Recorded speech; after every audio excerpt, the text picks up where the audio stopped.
John, you better get back in your corner. Why? You fucking acolyte. I don't know what's going on. The rabbit does not have rabies. 5 bronze pieces if I shit in this pot? I raise my hands up and I say, can you feel me? I can feel the warmth. I heard a jingle down the hallway. Okay, well, we left off last time with Anthony taking a cheap shot at the mayor, being instructed to go take care of the would-be assassin. So Anthony's hiding on a roof behind a chimney with an inquisitor looking for him. Lenny and Fiverr are down on the ground in the crowd that was there to attend. You know, they witnessed the bard singing. They saw the mayor's speech. They were there for that. Fireworks are going on all around. Axe is actually preoccupied with these fireworks. It's what his attention is on. But I believe Lenny and Fiverr noticed Ike on the roof being pursued by the Inquisitor. We have Peewittle and Jan still in the temple speaking with the acolytes of Lathander. We will start the session with Ike on the roof. All right. Ike peers over the rooftop, sees he's in a little bit of trouble. He pulls out his dagger, stabs his leg, hobbles from behind the chimney towards the Inquisitor, and says, Sir, he ran down that way. He jumped off the roof and took off down the alley. You have to go catch him. Okay, roll for deception, and I will roll for insight to see if the Inquisitor believes you. I got a 14. Okay, I have a +4 to wisdom. I rolled a 9. That's a 13. He'll see you and he'll say, Ike, is that you? Yes, sir, it is me. I don't know what's going on. I was just up here watching the fireworks, just trying to get a vantage point, and out of nowhere, this guy just took a shot at Mr. Winchester, and I bumped into him, and he stabbed me in the leg, and he just jumped down, and I don't know what to do now. Is that so? Did you get a good look at him at all? I think he was in like a dark cloak. I don't know. He was a little tall, though. He was tall. I remember that. Did you see which way he went? He started racing towards the tavern. The tavern, you say? Yes, sir. Ah, okay. And you see a big flame erupt and disappear, and he's gone. You definitely need to take damage for yourself for the dagger wound. What is that, a D6? D4 plus 2. Okay. I was waiting for you to describe yourself, man. I took 3 damage. Oh, when he said the guy. yeah.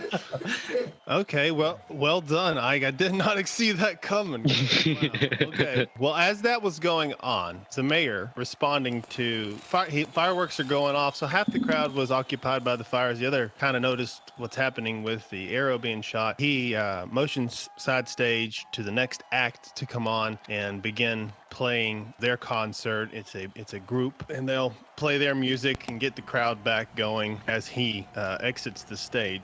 Before the band comes on, Lenny's got something in mind he'd like to do. Yeah, what do you got? So Lenny sees the arrow. He did notice that Ike was up there. So he's going to turn down and look at Fiverr. He's going to say, follow me. And he's going to barrel his way through the crowd in a very not nice manner. You know, he's sort of tucking his shoulders and barreling through the crowd to make his way up towards the stage. And he's going to climb up on the stage and make an announcement. People of Winchester, Tenfieldville, I am Lennox Deadleaf, and I'm willing to pay each of you 5 bronze pieces once a day to come take a shit inside my cabin.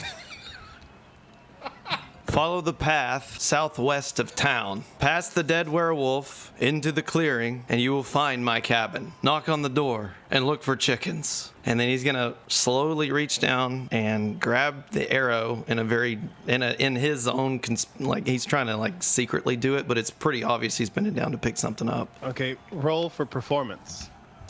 Here's what I'm going to say. If you can roll at least a 15, then one person will go. If you roll, and for every point over 15, an additional person will go.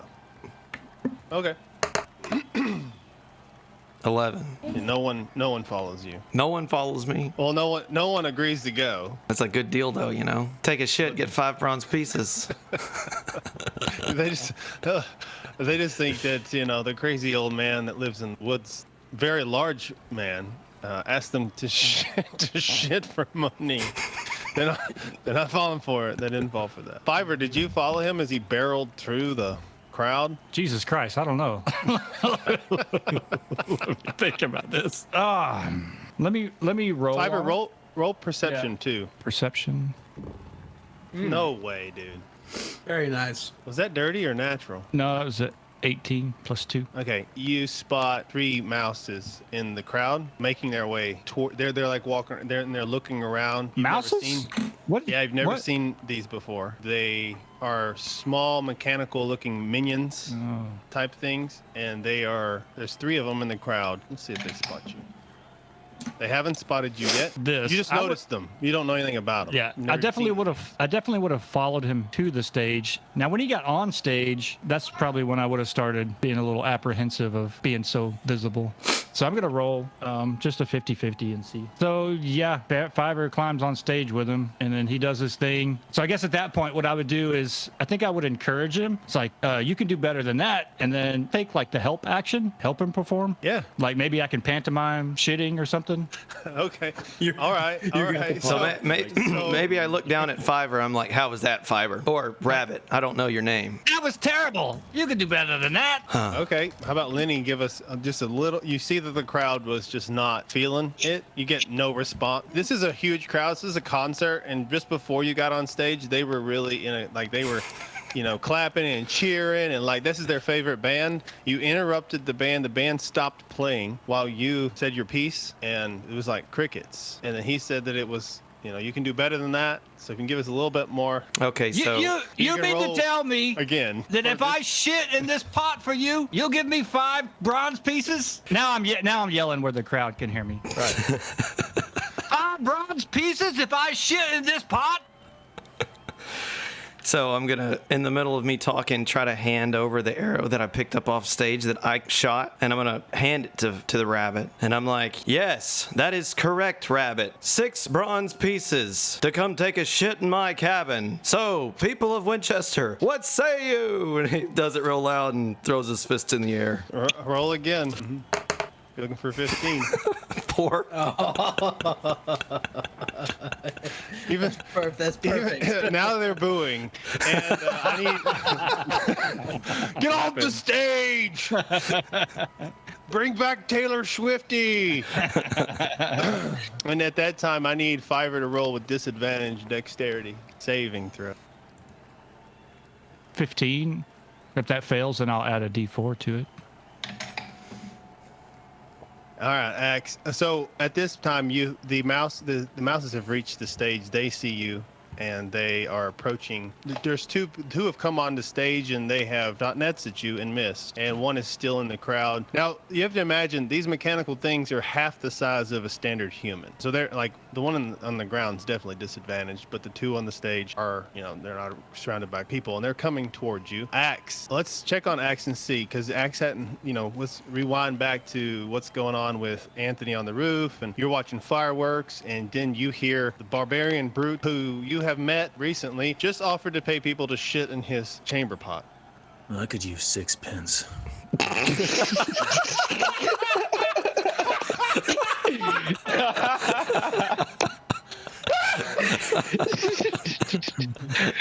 I lost my train of thought on that one. Oh my gosh. Oh my god, clip that.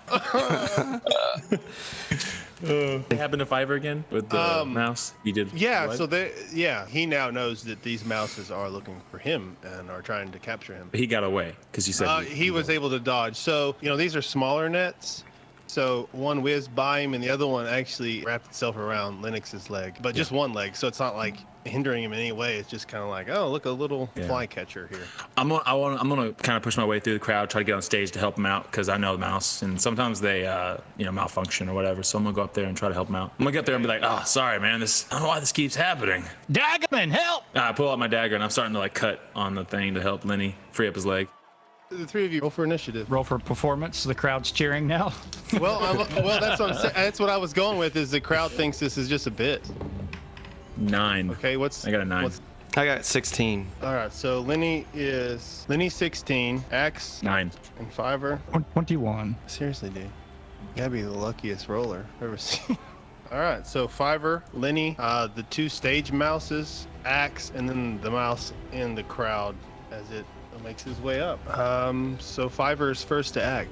Can you kind of describe this stage so- to me a little bit? Yeah, I'm gonna describe it from the back of the stage, looking out at the crowd. So when I say stage left, it will be from the perspective of the back of the crowd, the back of the stage, looking out at the crowd. So stage left is a mouse making its way up onto the stage. Stage right is another mouse making its way up onto the stage. There's two staircases that come up from the sides, like a standard stage. Lenny is still stage center near the front of the stage. Fiverr is more back middle stage as he's dodged these nets. And Axe is coming from stage right. And he's made his way all the way to Lenny. He's working on a net at Lenny's leg. And then there's a mouse in the crowd making his way, but he can't come up the middle of the stage. You just got to choose left or right. 0 to 10 is left, and then the rest is right. So he's coming stage right too. And these things are half the size of a human, so they're a little smaller than me.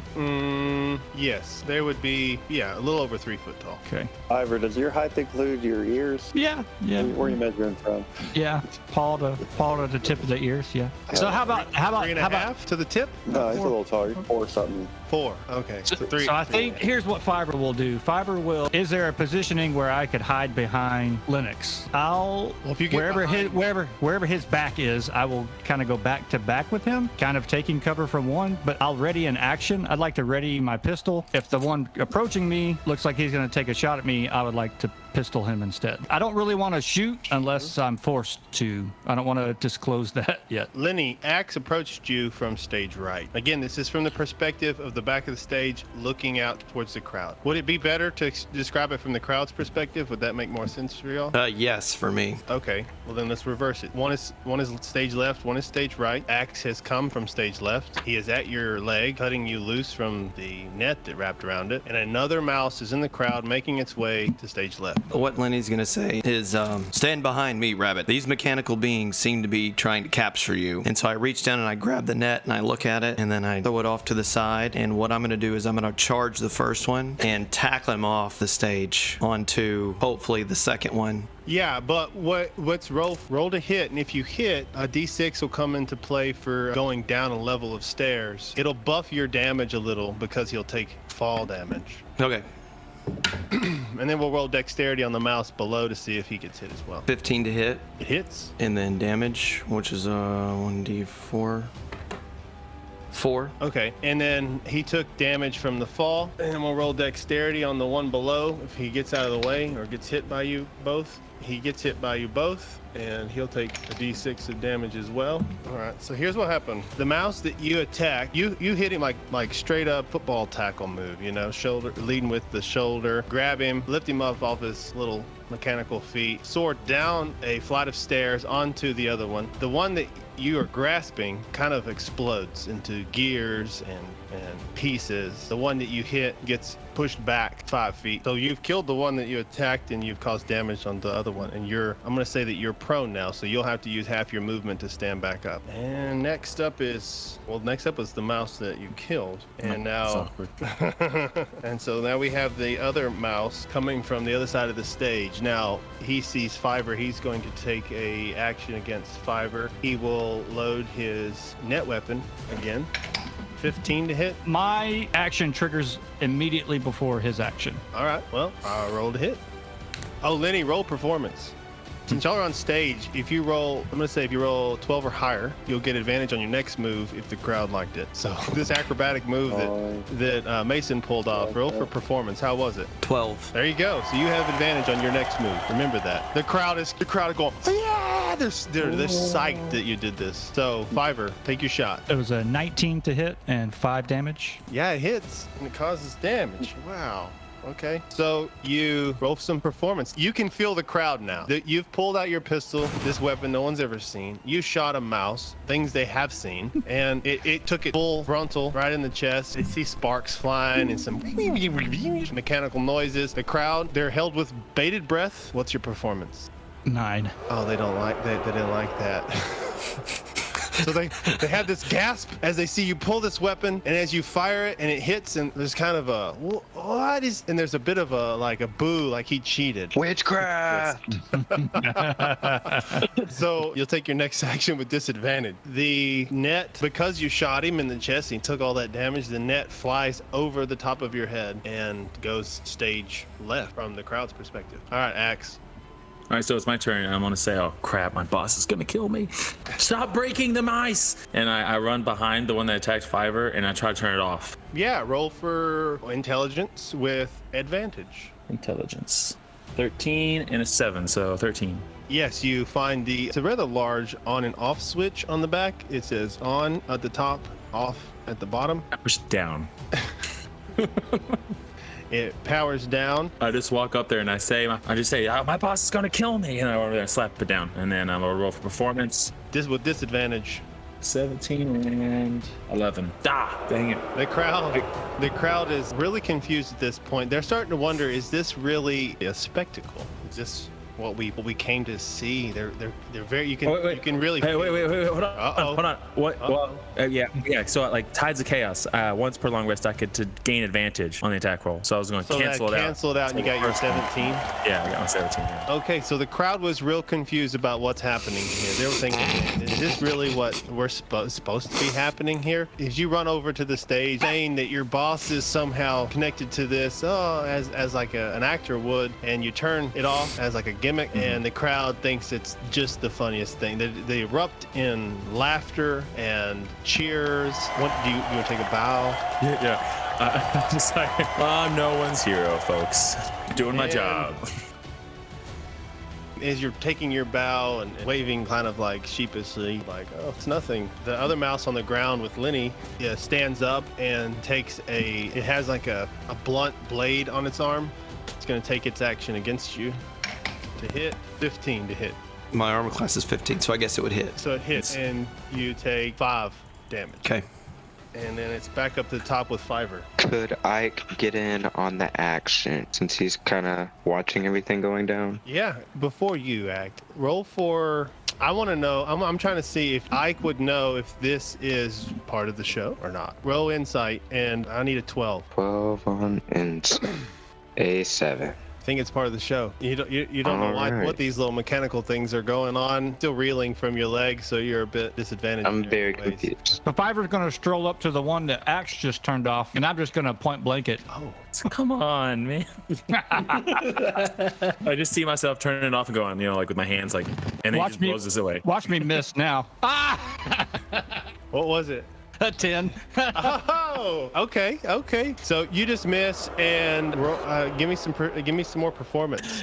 The crowd's still not loving this new boom cannon thing, boomstick you got going on here. So people are again wondering, is this really part of the show? Lenny, you're up down the stairs of stage left. You're still prone, so you've got to stand up to act. Yeah, so what I'm going to do is I'm going to stand up. I'm going to say, the rabbit does not have rabies. And I'm going to take whatever, I'm going to try to grab it has like a mechanical arm that attacked me, right? And what I want to do is I want to grab it and flip the whole thing and smash it on stage. Like how the Incredible Hulk like whips Loki around.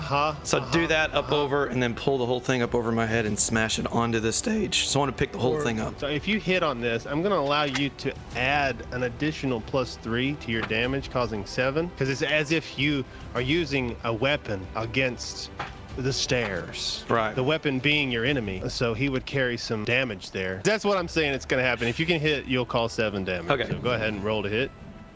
7. You're Charlie horse. How do you miss? Actually, hey, you have advantage from your performance earlier. Oh yeah, you're right. I forgot about that. You forgot. You don't get to use it. You forgot. Okay. No, I'm joking. Go ahead. 14. Really? That's it? That's it. 14 is the number? That's the number. As you pick up the arm, you get the whole rainbow arc happening here. But it dislodges that arm. It lets go, flies itself on across the stage. It uses the momentum that you gave it to get itself to the other side of the stage, right beside Fiverr and the other downed mouse. And I'm going to give it an attack of opportunity, and it's going to use that to turn the other mouse back on. So it's going to take damage because you took its arm off. Like it lost its arm, so it'll have some disadvantage. I'll say that one has disadvantage, and the other one is powered back on. So it turned its buddy back on, and it's now his friend's turn to act. The one that turned back on, and it will shoot its net weapon again at Fiverr.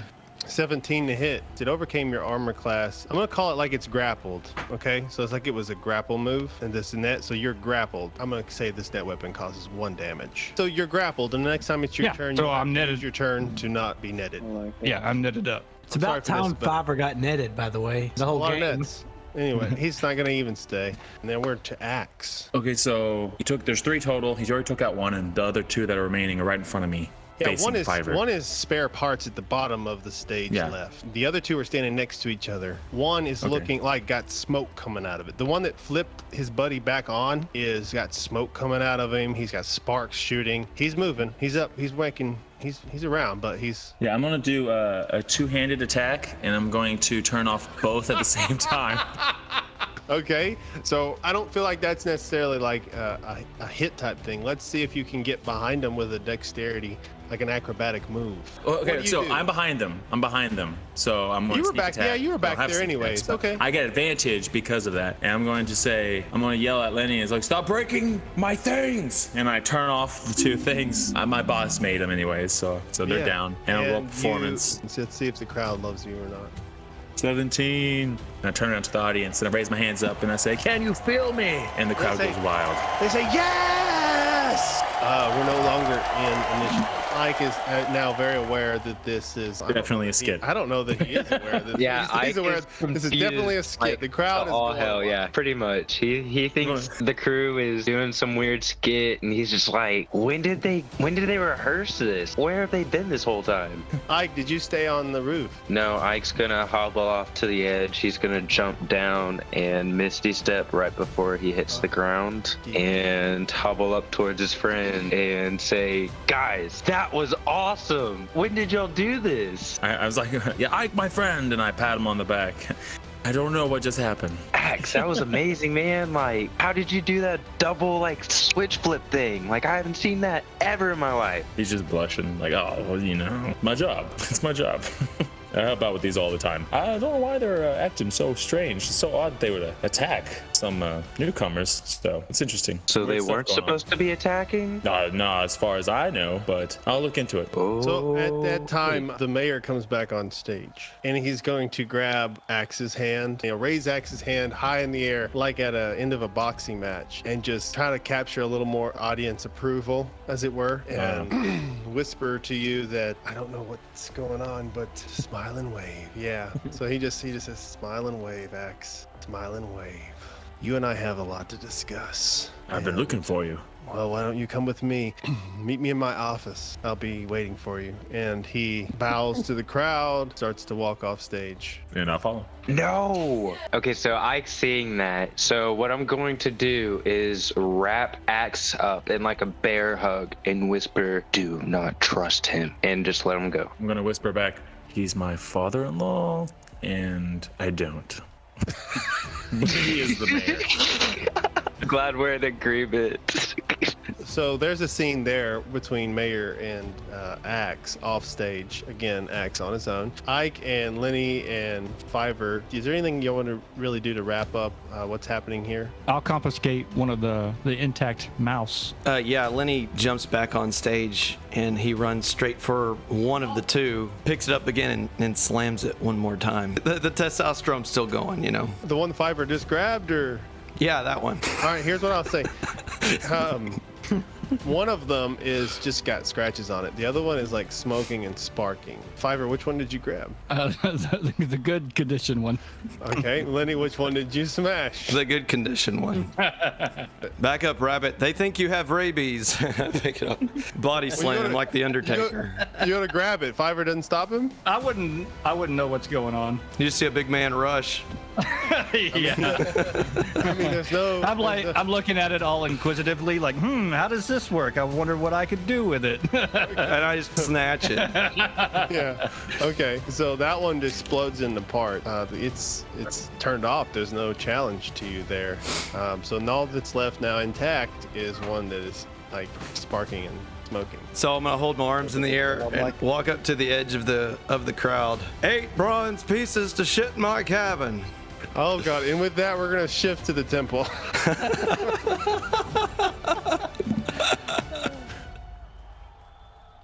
P. Whittle and Jan are talking to some of the acolytes there, Temple of Lathander. They've inquired about the mace. He doesn't really respond with a direct answer. He just kind of invites you in more. And I believe y'all went in, and the worship session is ongoing. I kind of went inside and Jan started talking to a guy. So here in the foyer is got the guy that like shake hands, you know? He's like, hey, hey, we hadn't seen you in church in a while, you know, that kind of guy. So he's there and he's talking to you, to Jan. P. Whittle has gone into the sanctuary. P. Whittle, roll me perception. Oh, here we go. So I think I rolled a 1. Yeah. It's exactly what you expected to find. You find worshipers worshiping. Jan is in the foyer speaking with one of the guys. You had mentioned the mace, and he has invited you in. Did you take his invitation, or did you stay to continue talking to him? He's like holding the door open. The greeter is saying, "Come in." I believe he said, "May the dawn rise for everyone." Glory to the morning, Lord. Let us proceed. And so you enter into the worship service. Roll for perception.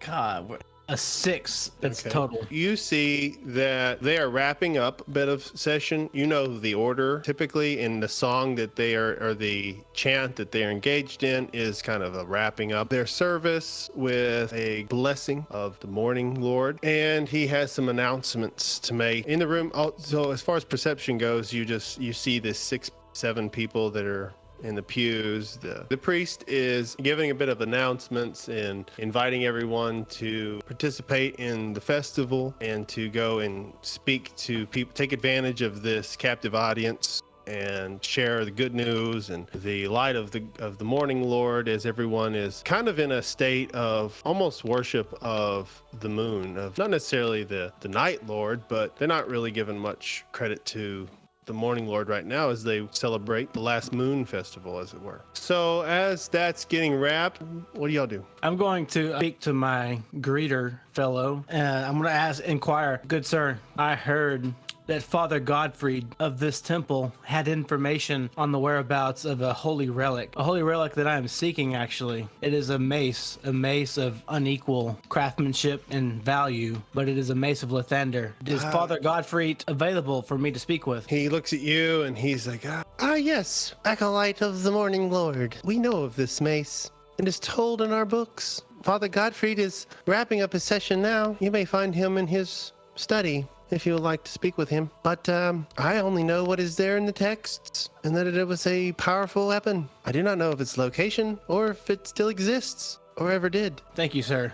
I would like to speak to Father Godfrey, if at all possible. Absolutely, and he points into the direction to the right of the sanctuary, his study. So I'm going to make my way that direction, trying to, of course, we're in a church service, so I'm... Well, service is wrapped, so people are talking and they're greeting one another and making their way out. Well, so I'm going to make my way that direction and try to locate Father Godfrey. Okay, P. Whittle? I imagine that I'm ahead of Jan at this point, and so maybe I'm just kind of making my way through the pews on a kind of a beeline to the front of the sanctuary. I'd like to get a good view of kind of the pulpit area, whatever you would call that at this point, and just kind of look around and see if I can't. I know I've already done a perception, but can see if I kind of see anything now that I'm a little bit closer to, like I said, the pulpit area. No, absolutely. So now that you perceive from the back of the room, you get to the front of the room, and what you see is the raised dais, as it were, for where the priest his message from. There's a bit of stands behind that for choir when they have one. They haven't had enough members to form a choir in years. It's kind of a dead end of the back of the room, and to the left is a door on the left wall, and on the right is another door. So I imagine this room is kind of like if the room were a square box or a rectangular box from front to back, long way. There would be the pews down the middle, and on the outside of those pews would be like pillars, and the outside of those pillars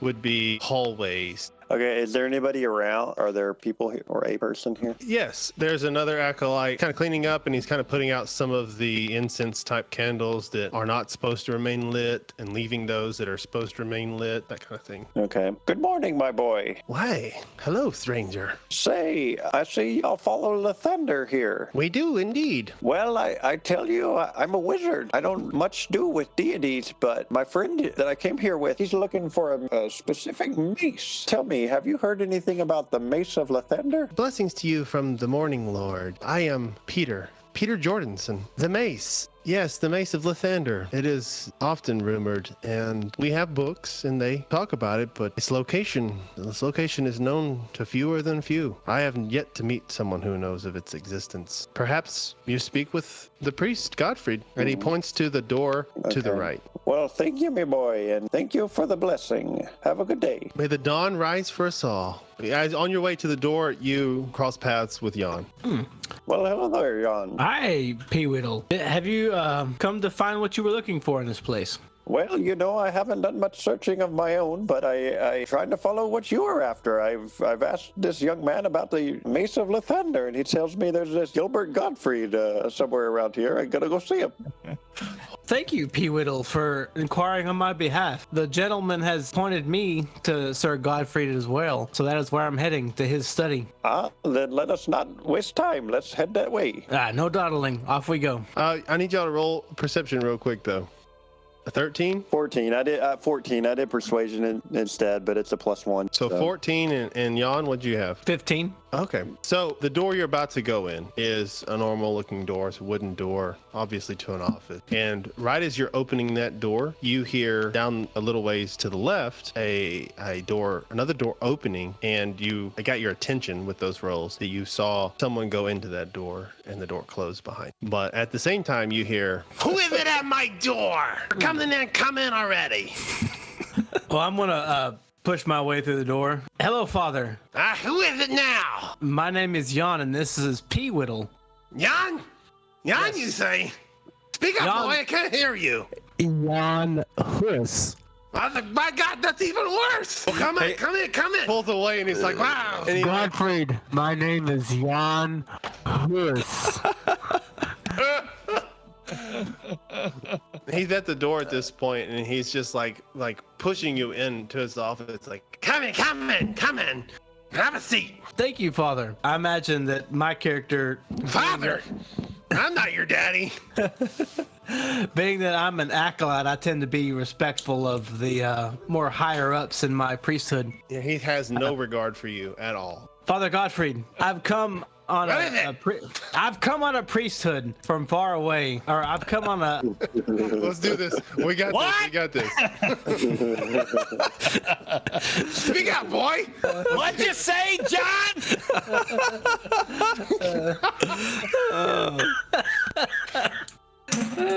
Well, I come from far away on a pilgrimage of Lathander. I have come seeking the Mace of Lathander to return it to my order to its rightful place. Yeah, okay. Let me see your card. And I pull out my my Lathander priesthood card and pass it over. He grabs it. Let me see this. Yes. You're about a trainee. I've got like 5 of 10, like, you know, like the whenever you go to a restaurant and they punch out and you get to 10, if you get 10, you get a free coffee. So I've got like 5 punched out. He's like, see, okay. And he walks behind his desk and he grabs his, it's not a punch card. It's not a hole punch. It's like a leather punch, if you've ever seen what they Yeah, like, okay. Well, you like so hit it and... So he puts it on the desk and he gets it out and he's like, hammers it. And he punches your sixth spot. And he hands you your card back. He's like, here you go. Now get out of here. Oh my God, what is that thing behind you? Oh. Are you referring to Master P-Whittle behind me? He just ignores you now. He pushes you to the side. He's like, hello, wizard. It's been a minute since I've seen your kind. I'm pretty flabbergasted at this point, I imagine. Puts his hand out like, name's Father Godfrey. Yeah, what is Godfrey? What am I seeing? Like, is he a human? Is he what? He looks exactly like Gilbert, but in a robe. Nothing but a robe. Yeah, he's like, real squinty. Name's Gilbert Godfrey, but you can call me Father. When he says Father, he definitely spits a little bit. He looks over at Jan and he's like, gives him that look like, you can't. Well, I do. I was taught to respect my elders, but I don't call many people father except my own. I would like to say it's a pleasure to meet you, but again, I don't know what I'm seeing here. You seem to not be a follower of Lathander. Oh, absolutely. May the dawn rise on us all. Have a seat if you will. I'm so tired today. He goes and he sits behind his desk. Now, this is not the guy who was preaching earlier, but he's his boss. Like, he's the head of the chapter. If you want to roll perception, we can talk about the room. I rolled a 19. Well, with a 19, Jan can see that the desk that he has is very grand. It's pristine. There's no dust on it. It's absolutely, the room is very well taken care of. There is a bookshelf of books filled to the brim. All of what you would be aware of as like the prestigious books to own. Talking points, things, like very proud type books. You know what I mean? Does that make sense? If you walk in, you could immediately tell. I will tell you, Jan is kind of perceiving this guy as like the Joel Osteen of priest. Jan is gonna roll to find out what he perceives. Let's see some insight here. An insight? Yeah. I rolled an 8 on my insight. Yeah, you're very respectful of this man. You're looking past any worldly reaction that you may have and relying on the fact that this man is the leader of this chapter. P. Whittle, you got some insight? So I rolled insight. I rolled insight and I rolled 11. I mean, I'd say you can go ahead and stay on the fence about him. You recognize his position, but you also know that there, maybe there's some insincerity, but you really can't tell. Well, I would like to approach his desk and look on his desk for any, and kind of just be nosy, see if there's anything I can see, investigate as it were. How intrusive do you feel like this investigation will be? I mean, are you just being real obvious about it, or are you just kind of glancing side eyes? I would say I'm pretty obvious about it. Not in a rude way, but I've kind of picked up on the fact that this guy's his manners are a little off, so I'm not abashed at just kind of getting to the point. Okay. Well, roll investigation, and we'll see how much you saw before he grabbed his papers and put them away. Because you said you're being obvious; he would see you. But how much? You can read. You can read upside down a little bit. So 22. Gee whiz. So you get a look at some of the books as they were. Just with a quick glance, you can tell that the numbers don't quite add up. You can also tell you see a payment of 50 gold pieces to the mayor's office. Okay. And so he sees you looking at his stuff, and he grabs his papers and does the whole getting them all straight to put them away. He's like, so how can I help you? I hear some mumblings about a mace. Well, we don't have it here. I'll tell you that much. Let me tell you, if we had that thing. Well, Father, is there any information that you could provide? It's Father Godfried, boy. Well, Father Godfried. Yes. Sir, I am in desperate need to complete my pilgrimage for the chapter of Lathander I come from. Is there any insight that you could give me into this mace? Absolutely. Here's your insight. Go somewhere else and look. If it ain't here. Jan, my boy, I don't believe we're going to find that mace here, or at least not any information from this gentleman. Would you like to step outside? Yes, let's. Or good day, Father Godfried. Yeah. Have a good one. And I'm going to leave the room somewhat disappointed. Take a D4 of psychic damage. Ow, you shit. Y'all can have a scene. Did you take a 4? Yes, I took a 4 in psychic damage. Dude, really? Jan, my boy. Yes, don't be discouraged, my young man. I've seen many like him. He's a swindler and a phony. That mace, I've heard plenty about it, and I do believe it's a real thing. We just gotta find the right place to look for it. But he is the local chapter head of Lathander. If not him, then where shall I look? Did you hear that jingle? I heard a jingle down the hallway. Did you hear it, P. Whittle? Yes. Before we entered Gilbert's study, I did hear something. I'd say at about this time you hear very muffled fireworks booming going off, but it's very, you're not like, oh, we're being attacked, because you can hear the cheers accompanying, just to tie in the time frame here. P. Whittle, it sounds like the festivities are in full swing outside. Well, Well, I've seen many fireworks in my day, boy. If you want to continue on here, we can, or you'd like to see the show, then let's go. Fireworks are nothing to get too excited about. My pilgrimage is more important than entertainment, and I appreciate you coming along with me. I'm going to continue down and see if I can see what this noise is that we've been hearing down here. Okay, and so as you continue down the hallway, you pass, large interpretation type pictures of Father Gottfried, the spared no expense style likeness. Then you continue on and you see a bust of Father Gottfried as well. And then you continue on and you come to a very worn wooden door with no markings at all on it. But it's the door that you kind of saw a man go into while ago. I'm going to see if I can open the door. The door is not locked. Well, then it doesn't feel quite right intruding on the temple in this way. But after the reception I've had from Father Gottfried, I feel I must continue on. And I will open the door. You open the door. You see that you are now in a room, or you see a room in front of you. It's a medium-sized room. It's a 10 by 10 room. Bit of a storage-looking room, as it were. There are crates and shelves, lots of items, but lots of dust. That's what you can tell from the doorway. Does P-Whittle join him? Yeah. I want to go in. Is it dark in there? What's the situation?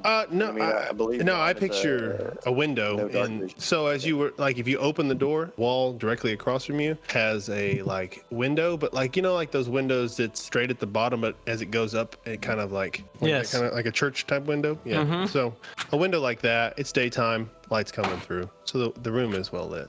The door creaks open, and it creaks open. Jan, my boy, this place may hold many secrets. I encourage you not to lose faith, though. I see that you're a good boy, true of heart, and I don't want you to lose faith. Let's see if we can't find something about this Mace of Lathander. Thank you for encouragement, P-Whittle. Let's see what we could find in this room here. I'm going to start kind of rummaging around items, just poking around, seeing what I could see.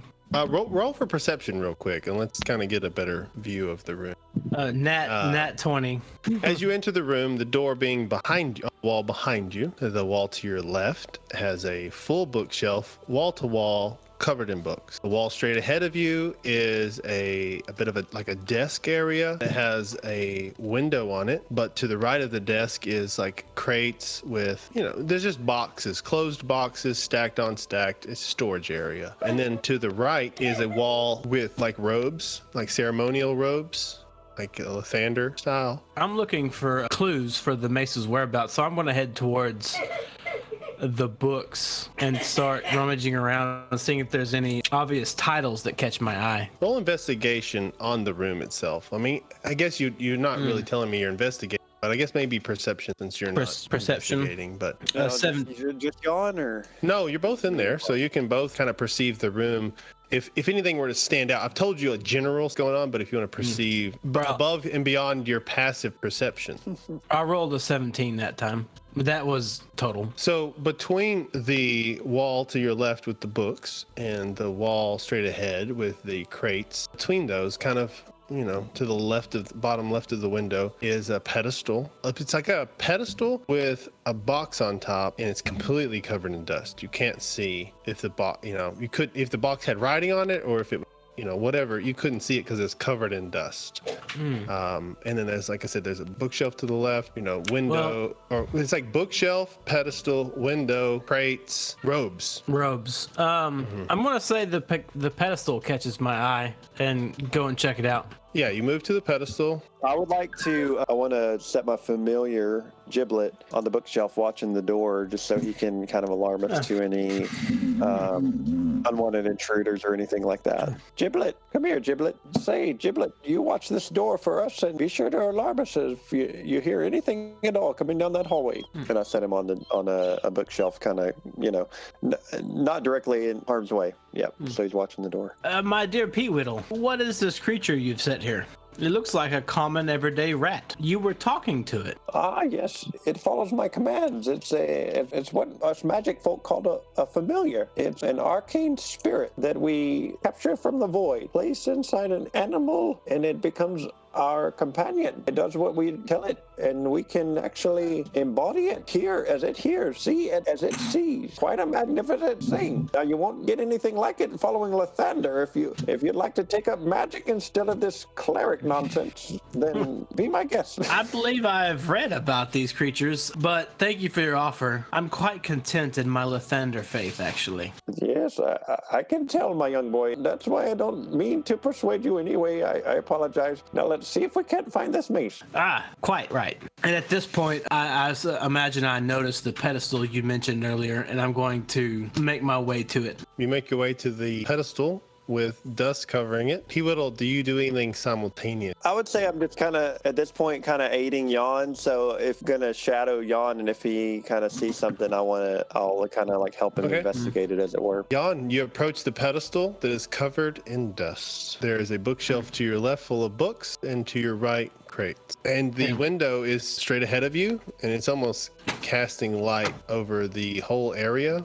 But that's it. It's just lighting. So the pedestal, if you can imagine a square base that turns into a banister, which is a stair banister. It's circular, but it's got texture to it. You know what I mean? Like a wooden pedestal, and then at the top it widens back out to a square, and there's a box on top of that. It's about 4 inches tall, and it's a 16 by 16 square box. It's 4 inches tall, covered in dust, but the sides of it are clear. Okay, so I'm gonna look in the sides, peer in. Okay, you see that there's a piece of parchment. I want to read the parchment. So P-Whittle, I feel like, is at this point with Jan. Okay, so yeah, I mean, I don't know how tall this pedestal is, but it's taller than you. It's at 4.5 feet, 5 feet, 4.5 feet tall. I mean, it's a standard pedestal. So it would be like bar height. My boy, I can barely see. I'm on my tiptoes, and I see a few words, and in order. Do you mind reading it to me? Sure. And in order to seal this pact, did the Dawn God, Lathander, bestow upon the gathered folk of all Phandelver, a great boon, the mace Lightbringer, Hammer of the Dawn. With it would the forge of spells be defended against all ill. P-Whittle, sir, you're quite learned. Have you heard such words uttered before? Yeah, roll history. Nat 20. Jan's got some history, but he thinks that P-Whittle is a better source at this point because of his age and experience. Yeah, so this actually works really good. P-Whittle, I mean, Clayton, some of those words are very familiar, I assume, like Phandelver and Phandelver, yep. You know exactly where it is. You could, with a 20, you've heard of all of the things in this script. You know about Phandelver, you've heard of this Forge of Spells and the rumors that surround it. You could even, if you had a map in front of you, you could point at Phandelver. Okay. Well, my boy, I heard you stumble upon a word, but indeed it's Phandelver. I'm very familiar, and I could take you directly to the place spoken of in this text. It's the Wave Echo Cave, but it's many feet for me, of course, but for you, still many. This is a great journey that you're wanting to go upon. Jan, since you were the one that read it, I would like you to roll a Constitution saving throw. 19? Yeah, so with a 19, you feel the light come upon you in reading this, and you regain up to your max health points. Like, as you read this, you could just really feel the spirits. P-Whittle, having just heard it, didn't suffer any effect, positive or negative. He just heard these words and took them as just, script being read. But you reading them, you felt the warmth and the light and like an embrace of Lathander. Like a new start. P-Whittle, why don't you roll me a perception check to see if you notice anything that's going on during all this? Ooh, dirty 20. Very good. So you see almost an aura, like a glowing, I imagine like a golden glow of aura around Jan as he reads this scripture, as it were, from this parchment. You feel nothing, but you witness for the first time divine intervention. Proof to P-Whittle of a power he is not familiar with that does not come from the weave. All right, with a dirty 20, you see what I'd imagine is like a golden around Jan for just a brief moment. And if you weren't really paying attention, you may not have even noticed. But you feel on your face almost a warmth, a feeling of home, even, as Jan is surrounded in this golden aura. You also hear a chorus, but it's not to you. It's almost as if it's in the next room. Gods be damned. You're putting off light. I can feel the warmth. I've never quite felt a deity's light quite like this. I know they exist, but my God. I can almost feel the champion of Lathander, John 117. I feel his light coursing through me. Well, my boy, that's quite special. Tell me, what action does it cause in you? Where do you want to go? I just feel inspired to pursue the mace. Even more so, it has conjured up feelings of new beginnings and new journeys to acquire the holy relic for Lathander and return it to its rightful place. Well, my boy, like I said, I do understand the script and I know where it speaks, but it's so far from here. I don't know that I can commit to such a journey at my age. Jan, your roll is so good. You're feeling attuned almost. It's been a minute. You've felt this before, but it's been a minute. You know what I mean? The bookshelf to your left almost has a pull to it, and if you choose to investigate it, you will investigate with advantage because you are feeling a pull from your deity. Okay. P. Whittle, I feel the pull of Lathander, and I feel his grace coursing through my very soul. But you not being a follower, I do not expect you to feel the same, and I just appreciate you being here. I would just like to continue exploring and see if there's any more information that can be gained here, just to make sure that there's nothing that is missed in this treasure trove of information. And at this point, I'm going to kind of start rummaging through the bookshelf. I would say you grab a book, and I need you to roll a d10 to see what you grab. And you'll roll 2 d10s and take the 2 d10s? And take the higher. A 3 and an 8. So an 8. You find a spell scroll. I know I said there is a bookshelf of books, but you see beside books, between 2 books, is a spell scroll that grabs your attention. And I'm going to generate a random scroll, and it will be this spell. Shield of Faith. A shimmering field appears and surrounds a creature of your choice within range, granting it a +2 bonus to AC for the duration. I'm going to inspect this scroll as I'm kind of doing the whole pull it apart and look at it thing. P. Whittle, this is more up your alley than mine, and I do appreciate you being here with me today. Would you like this scroll to aid you in your journey of exploration? Why, let me take a look here, my boy. The Shield of Faith. This thing might come in handy, so if you don't mind, I'll definitely take it. Thank you. Also, I'll pick up the next book on the shelf, I guess. Roll 2 d10s. Take the higher. A 10. You reach for a book, and as you pull this book, the book becomes, you start to see the spine turn into like a bony spine, and the book falls below you and turns into teeth as a mimic appears. And roll for initiative. Oh, yeah. What the fuck you doing? I got a 13 on initiative. All right, 13. Oh, yeah. For me. I gotta roll for mimic. Okay. Y'all want to rock, paper, scissors, or just roll again for who goes? I'll just roll again. 17 the second time. 8. Okay, so Jan's gonna go first, and then P. Whittle. So this book, am I still holding on to it whenever it I'm gonna say it changes? It remains almost book formish, but it has got gnashing teeth and a tongue coming out of it, and it is aggressively coming after you. So I'm going to hit it with a cantrip, Word of Radiance. Okay, what does Word of Radiance do? You utter a divine word, and burning radiance erupts from you. Each creature of your choice that you can see within range must succeed on a Constitution saving throw or take 1d6 of radiant damage.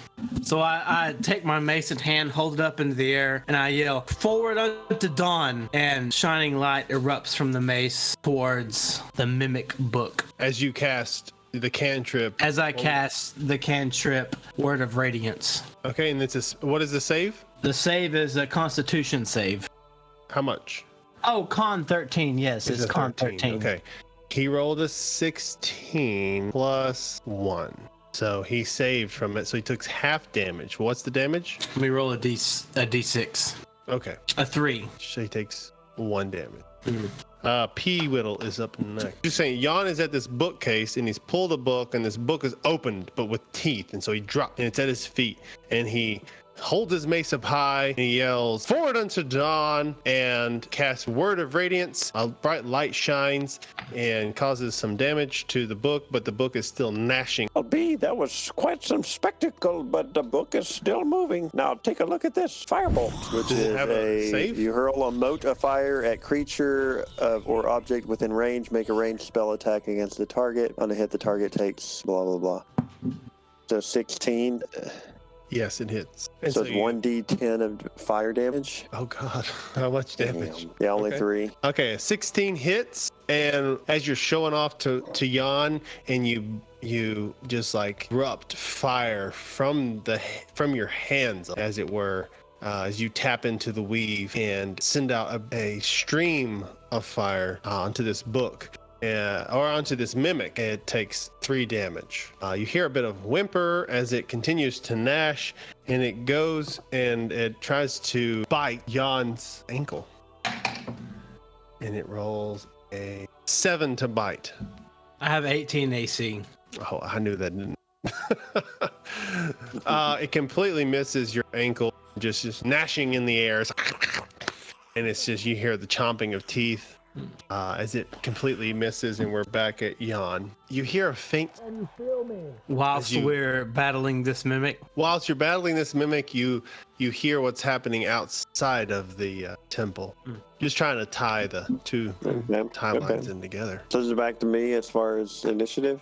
Or what? No, it's Jan actually. It tried to bite Jan, and it missed, and Jan's turn. At this point, it's tried to take a gnash at me, so I'm going to try and smack it with my mace. And my hit is 12. Hits. Roll damage, bludgeoning, 6 damage. How do you want to do it? How does it happen? So the book tries to take a bite at me. It's jumping, gnashing. I just imagine a book kind of going, flapping its little pages. And I just kind of quickly snatch my mace from its belt and give it a backhand swing and smack it across the room. So like as it's jumping and gnashing, you catch it while it's in the air jumping and just pin it to the wall against the wall. That's good. As it just kind of sticks to the wall with guts and stuff and just like glides down the wall, just completely innate at this point. It's not active at all. It's just sliding. And I'm going to turn to P. Whittle and say, I think we've overstayed our welcome in this room.